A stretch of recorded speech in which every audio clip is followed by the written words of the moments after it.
Welcome to the Prophecy Club. We're going to continue talking with Zen Garcia today. He's a webmaster, video producer, radio host, author of 7 books, in the ministry for 10 years, and we're going to continue talking about his book, Lucifer, the Father of Cain. Now, a lot of people didn't understand. If you just read the King James, just straight reading it, I think most folks, including myself, would not see that it says that Lucifer is the father of Cain. So we spent several days here talking about why it is, when you take into consideration other verses and other commentaries on the Bible. I think he's got some pretty working reasons why probably Lucifer was the father of Cain. But Zen, you wanted to talk to us about John 3:12 today specifically, so say on, tell us more. All right, let's cover just a few verses here, and then we'll tie this into all the commentary that we've shared in the previous 4 shows. It says that he that committeth sin is of the devil, for the devil sinneth from the beginning. For this purpose the Son of God was manifested, that he might destroy the works of the devil. Whosoever is born of God doth not commit sin, for his seed remaineth in him, and he cannot sin because he is born of God. In this the children of God are manifest, and the children of the devil. Whosoever doeth not righteousness is not of God, neither he that loveth not his brother. For this is the message that ye heard from the beginning, that we should love one another, not as Cain, who was of that wicked one, and slew his brother. And wherefore slew he him? Because his own works were evil, and his brother's righteous. This is 1 John chapter 3, verse 8 through 12. The reason I wanted to begin and focus on this particular passage is because a lot of people utilize and focus on this passage saying that, yes, there are spiritual children of the devil, which indeed there are. But I believe that this is also emphasizing, as we covered in the Isaiah chapter 14, the verse about Lucifer being an abominable branch and to prepare slaughter for his children, that they do not rise to inherit the cities. It's the same kind of thing, that this is going back to the beginning and giving allusion to the devil sinneth from the beginning. That beginning was the garden and the beguilement, and even further it goes back to the war in heaven, because that also is connected to the enmity between the seed of the serpent and the seed of the woman, the separation of light and darkness, their banishment from the heavens, 1/3 of the angels of the Most High joining Lucifer in rebellion, they're being banished here to the earth, and then once Adam and Eve are created and placed into paradise, the beguilement is the sin that goes back to that beginning. And so it's referencing that, and it's speaking about the devil having been the one that sinneth from the beginning. In a different passage, we covered how it was the beguilement, adultery first, and then that led to murder. That beguilement was that adultery where Eve was beguiled, impregnated with Cain, and then Cain became the first murderer after the nature and following along in ill temperament after the works of the devil, just as it says here. And we know that Christ came into the flesh to destroy the works of the devil and to also eradicate this particular bloodline at the end of days, as we've covered in Matthew chapter 13, where it talks about the tares as being the children of the devil, and that the devil is the enemy that snuck into the garden and that sowed the tares in the time going back to when Adam and Eve were banished and beguiled here to the earth. And so this particular passage is again giving allusion to not as Cain, who was of that wicked one. He truly was of that wicked one, and he killed his half-brother. And this is the beginning of the enmity, and that would continue until Matthew chapter 13, where Christ in his second coming, when he comes again, the tares will be bound for the fire, and that the wheat would inherit return to the first estate and being placed back into paradise, where Christ said that, I go now to prepare a place for you. In my Father's house are many mansions, and that's where he is until this time when he comes with his angels and his saints, and he ends this whole deception that has been ongoing as the powers and the principalities, these rulers of darkness and wickedness in high places, they have temporary reign over this fallen world in our fallen state of being. This leads me into the next passage that I want to share. Okay, now hold on. Before you go there, Sure. I got a question here. All right, Sure. now let me see if I understand what you're saying. You're saying that back in Genesis, so the serpent comes to Eve and beguiles Eve, and he tricks her into eating the fruit.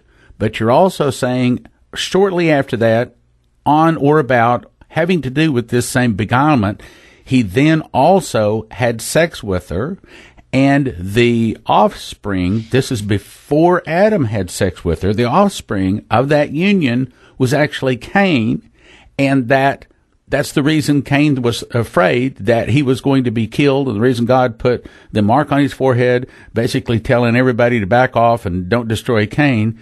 And then you're saying that that same bloodline somehow jumped over the flood, so we had apparently some more cases where the sons of God came down and continued to mate with the daughters of men and continued that same evil bloodline all the way up to now it's the modern days where it's going to be the Antichrist, just as Jesus was half man, half God, the Antichrist being half man, half Lucifer.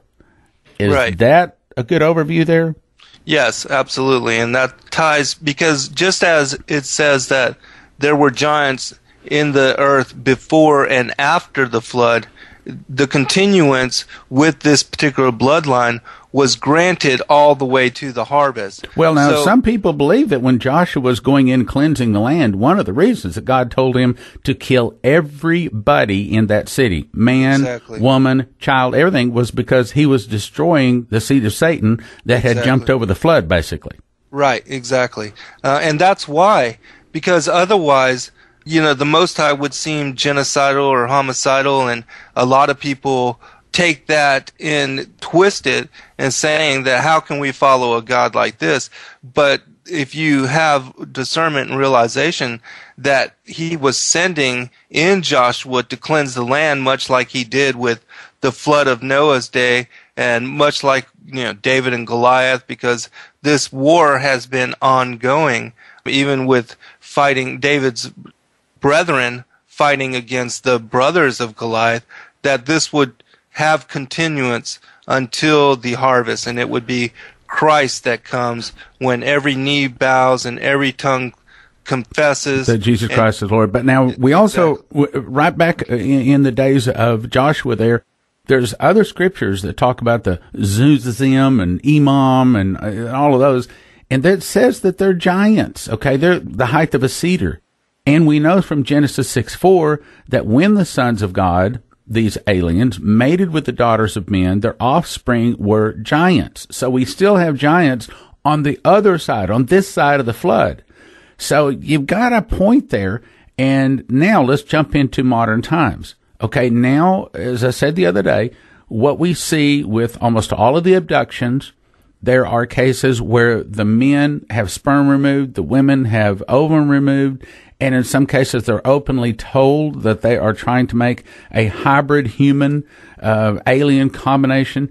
And since Jesus was half man, half God, since Lucifer doesn't do anything new, he just repeats what God has done and perverts it, it makes perfect sense to me that the Antichrist will be half man, half Lucifer.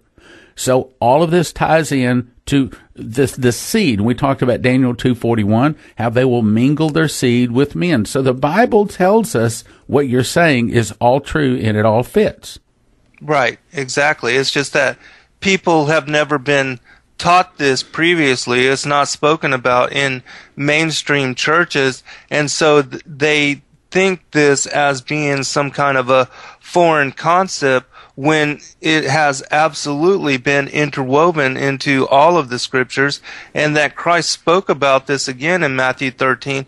He said, I will utter things that have been hidden since the foundations of the world, meaning that he would bring this knowledge to light and show us exactly what the parable of the wheat and tares is about. Well, Jesus said, as in the days of Noah, so also shall the coming of the Son of Man be. Okay, so here we are.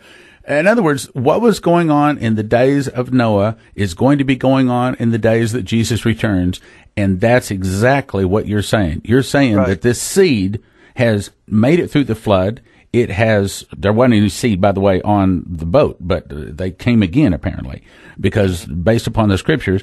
And now we're looking at the Antichrist. So tie this in, this hybridization, tie this into the Antichrist for us.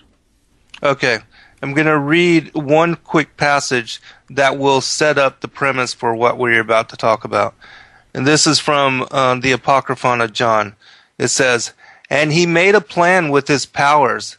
He sent his angels to the daughters of men, that they might take some of them for themselves and raise offspring for their enjoyment.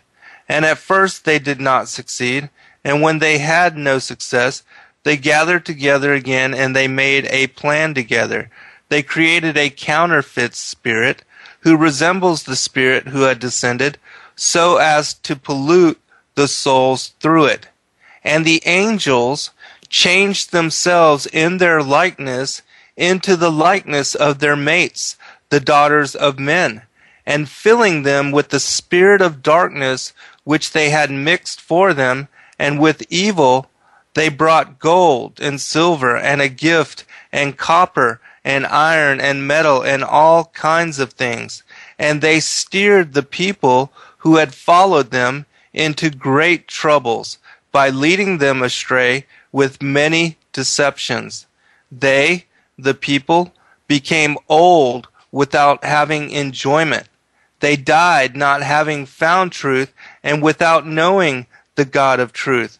And thus the whole creation became enslaved forever, from the foundation of the world until now. And this, again, sets the whole premise in exactly what you were speaking about, in that they are manipulating and trying to create a fit extension for themselves to work through, that this is the same kind of thing that goes back to what they were doing in the days of Noah, that it speaks about this in the book of Giants, that the miscegenation, and we spoke about this also in a previous show, how they are taking DNA from animals and spiders and all kind of weird things, introducing it into the genetics of even plants, and they're crossbreeding everything so as to corrupt everything, and it's to not only create disease and to corrupt the DNA, but it's also to give them something to work through so that they can have access to this plane of existence. And that's why we have these weird stories of individuals like Phil Schneider and Thomas Costello that speak about these deep underground bases, the genetic manipulations and the kind of hybrid creatures that were created even way back in during that time, and that, as Christ mentions, with as in the days of Noah, this is what we are seeing reflected. We'll be right back after this message. In 1980, an angel came to Dmitri Duduman and told him that it is written in the Bible and that America will be defeated in 1 hour by Russia. I just made a brand new DVD covering all of the secular, real-life proof that Russia really is preparing to do exactly that. Topics are: Arise, Devour Much Flesh, Russia and Prophecy, Russia Now Rich and Strong, Russia's numerous military expansions, Ukraine, and how it is making the bear angry. Russia is warning the U.S., but we're not listening. Russia is building their military, modernizing submarines, aircraft, missiles, and their army, while the U.S. is downsizing and filled with traitors and weaknesses. 2.5 hours, gift of $30. Go to prophecyclub.com or call 785-266-1112. That's The Russian Bear Rises at prophecyclub.com or 785-266-1112. Order today. It's time for the famous Prophecy Club Summer Blowout. You get 6 DVDs of your choice by calling 785-266-1112. Valued at $30 each. That's $180, all for a gift of just $100. Call 785-266-1112. Grab your cell phone, 785-266-1112. Not available on the internet. 785-266-1112. 6 DVDs for a gift of $100. Call now. And now, back to the program. As in the days of Noah, this is what we are seeing reflected in our times. These Dr. Moreau type nightmarish scenarios where these kind of genetic experimentations are ongoing, the kind of hybrid creatures that they are creating even now. We have the account of Berosus. I don't know if you know about him, but he was a Chaldean historian that was asked by Alexander the Great to write a history of the prior times, when the fallen angels were here before the creation of modern humanity, and the kinds of things that they were involved in. And he makes mention of some hybrid creatures that are just weird monstrosities. And I'll just read a quick paragraph of it just to give you an idea. It says, "There was a time in which there existed nothing but darkness, and an abyss of waters wherein resided most hideous beings, which were produced of a twofold principle. There appeared men, some who were furnished with 2 wings, others with 4, and with 2 faces. They had one body but 2 heads, the one that of a man, the other of a woman, and likewise in their several organs both male and female.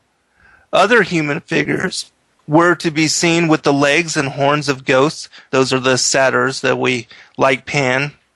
"Some had horses' feet, while others united the hindquarters of a horse with the body of a man, resembling in shape the centaurs. Bulls likewise were bred there with the heads of men, and dogs with 4-fold bodies, terminated in their extremities with the tail of fishes. Horses also with the heads of dogs, men too, and other animals with the heads and bodies of horses and the tails of fishes. In short, there were creatures in which were combined the limbs of every species of animal. In addition to these, fishes, reptiles, serpents with other monstrous animals, which assumed each other's shapes and countenances."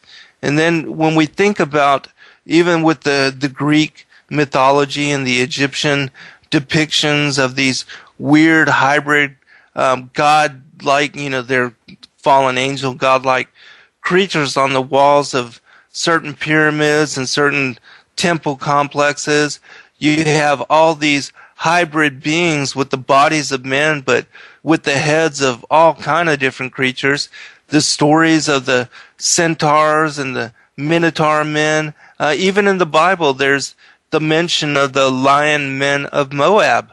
So all these things, even though we think they're childhood fantasy and just too far out to believe that this is all mythology, these things had a basis in reality, and with what we are dealing with as the miscegenation of the gene pool of both plants and animals, and that this kind of thing is ongoing even now. We are not privileged to what the black ops and these covert programs are involved in, but these are the kind of things that they are creating now, even in Nightmare Hall as we speak, as Thomas Costello, who lost his life trying to bring this information to light. And Phil Schneider also was murdered for being a testament to some of these weird and strange things.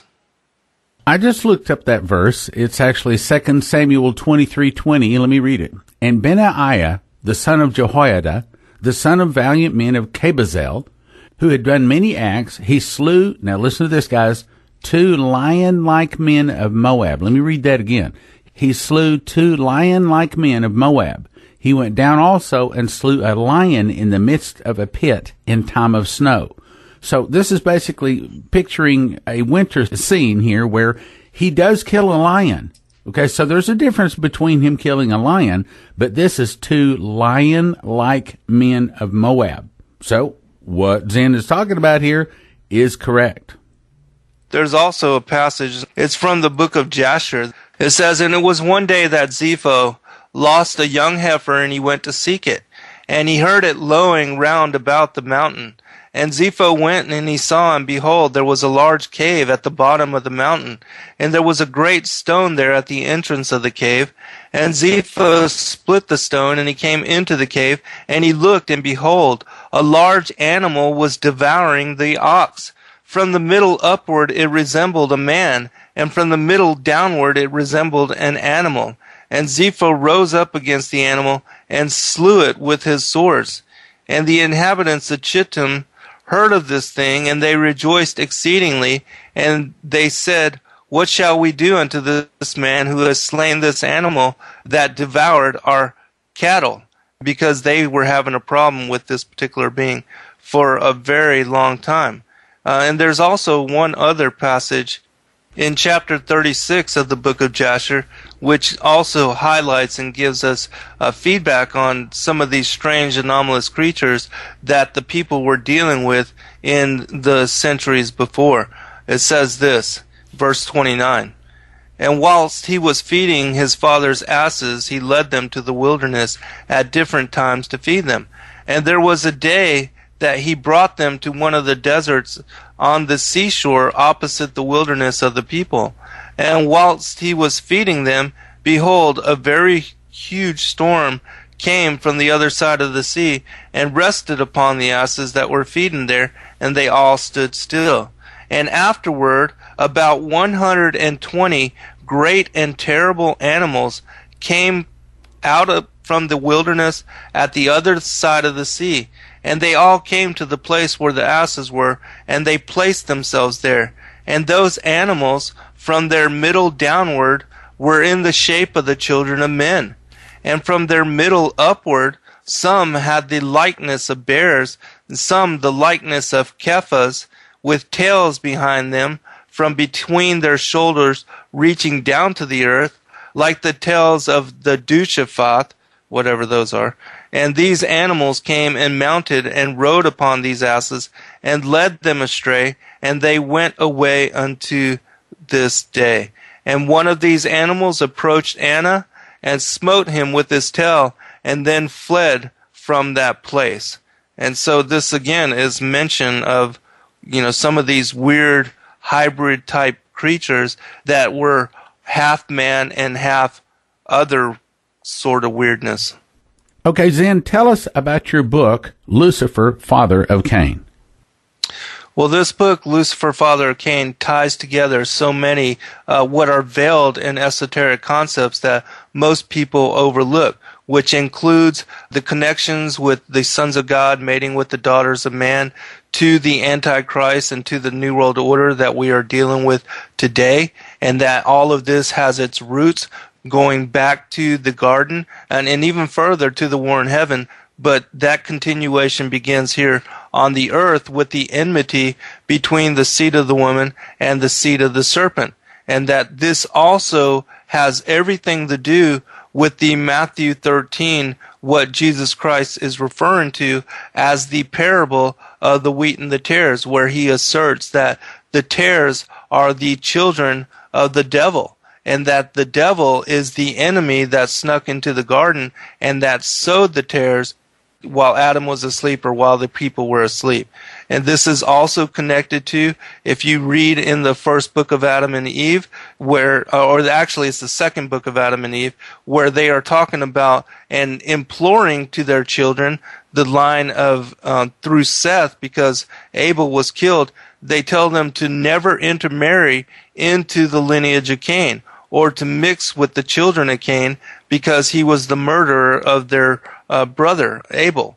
And that is all the way through Noah. It is implored over and over and over. Every time the patriarchs are sitting on their deathbed, that's the last thing that they are imploring their children to do, is to never intermarry or mix with the children of Cain. And you will find this has continuance and is an ongoing theme even to where we are now, but that this is involved with the dilemma between Isaac and Ishmael and those two particular bloodlines, and that this is also reflective in the story of Jacob and Esau, and even with David and Goliath and the wars of David's brethren with Goliath and his other 4 brothers. And this also leading us to now to the time of Christ, where he said, I know you are Abraham's seed, but you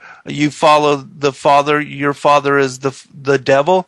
The synagogue of Satan, Revelation 2:9 and 3:9, all those connections to the Pharisees, the church authorities that killed Abel, up to Zacharias, they are all part of this seed of the serpent, and they do not worship the same God as we do.